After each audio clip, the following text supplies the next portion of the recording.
We're at FAMU. Yeah, woo woo. Best HBCU? Absolutely. No doubt. Number one. No doubt. No question. No question. Why is that? Tell me a little bit about like the scene here, the environment, the people, the classroom, the energy. Well, for me, when I came here, everyone was friendly to me. Everyone was nice. Like, I didn't really encounter any like mean people, and it just felt like a family. So yeah.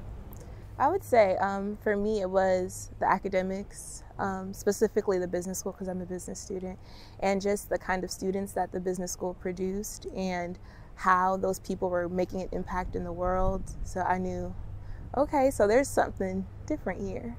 Yeah. Maybe tell me about the classroom a little bit. What's it like being in the room? I'm gonna preface this by saying I haven't talked to a lot of people directly that have this thought process, but I've seen it on social media, and it's like when people are talking about HBCUs, they try to identify as like a lesser education, which is, of course is like black, but Absolutely not. right. So tell me just a little bit about like your education here. Take me into the classroom. What's it like? I know for the business school specifically, the way we come out of the business school and the way we perform in the world exceeds a lot of people who have gone to the Ivies. Like I've been in rooms where I have been the only black girl from an HBCU, Southern, with a room full of somebody who's gone to Cornell, Purdue. We're all going after the same opportunity, and I get the opportunity not because I'm black, but because the amount of work that I put in, I showed up in the room. Like I was confident in what I was saying. I knew what I was saying because my HBCU had done the work on the back end to give me those resources to make sure that I knew everything that I had to know so that I could go out into the world and I could perform at a high level. My education backed up what I was saying. I would say people probably say that because they don't understand the level of investment and caring HBCUs actually put into like each single student. Like HBCUs like show a level of caring to like you're not just like another number. Like you can go to your professors, you can have a talk, you can sit down with them, you can talk about areas you need help in, and they will actually help you. Like you're not just another number, you're not just getting a syllabus and then you're on your own. So I just think like that's just a really ignorant statement that HBCUs have a lesser education. That's not even true, because like even look at a lot of black professionals and even a lot of black people in our government, they came from HBCUs. Like that just doesn't make sense. And I mean the black narrative can only get you so far until your work and your qualifications have to step in and speak for you. Like I feel like that's just a very tired narrative that, you know, HBCU education is whack or that you only got this because you're black. Like that's very tired. Like when are y'all gonna start giving credit to people's actual degrees and what they're learning, their ethics? My curriculum, we're accredited by the same board as UF, so why are you gonna doubt my education when we're accredited by the same board? So what are you saying? So maybe even talk about like the importance of HBCUs as a whole. This is our school, but like if you think about it, this is also kind of like a museum. Like this has so much like rich history, and like it just tells a story, if you know what I mean. Like you can see things how things used to be and how it's transformed. Like this is like history, so like it's important in that sense.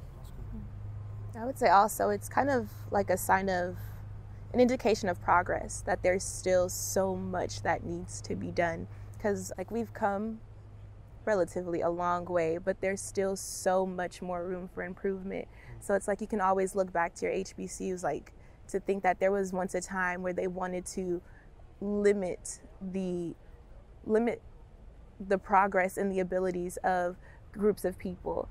So now that, you know, we have institutions that are, for us, like publicly funded, now we have an opportunity to really tap into a previously untapped area of everything of business, of STEM, just everything. And there's just, imagine how much more you can develop or discover when you invest more into it. So HBCUs for me are kind of like an indication of where we've come from and where we have still to go. That's awesome. You said we've come relatively a long way. Martin Luther King's I Have a Dream speech. It was so powerful because he named like 5 practical ways, like things that we can reach, you know, linking arms, linking hands, you know.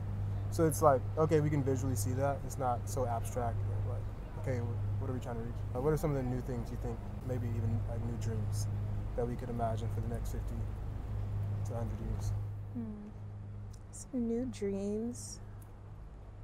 I would definitely say seeing HBCUs and seeing the Black mind put on a pedestal and magnified to the extent in which every other mind is, and the way HBCUs are funded, seeing it funded just as much as like another institution that's predominantly white.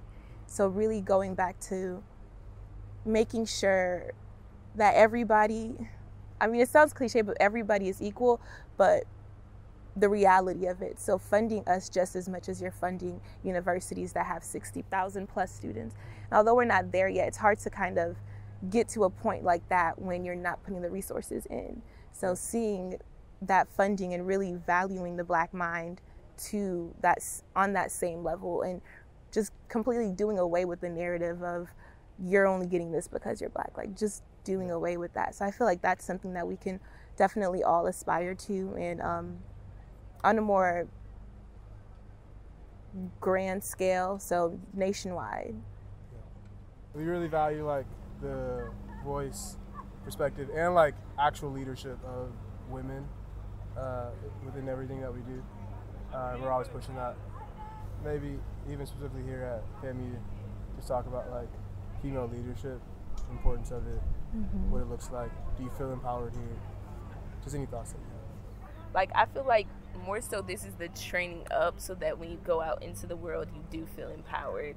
So like when I go on like different internships or just like different conferences, I feel empowered because of where I came from. More so this is like chill, train up, and then go out to the world and be empowered with the knowledge that you got from here. Yeah, I think our school does a really good job of making sure that everybody has an outlet to really, like Bethany said, be trained up in whatever it is that, you know, you're passionate about. And there's definitely not like any kind of barriers that hinder anybody, especially women, from achieving positions of a lot of power. So if you are a woman and you're passionate about whatever it is that you're doing, then there's definitely an outlet for you and there's support for that.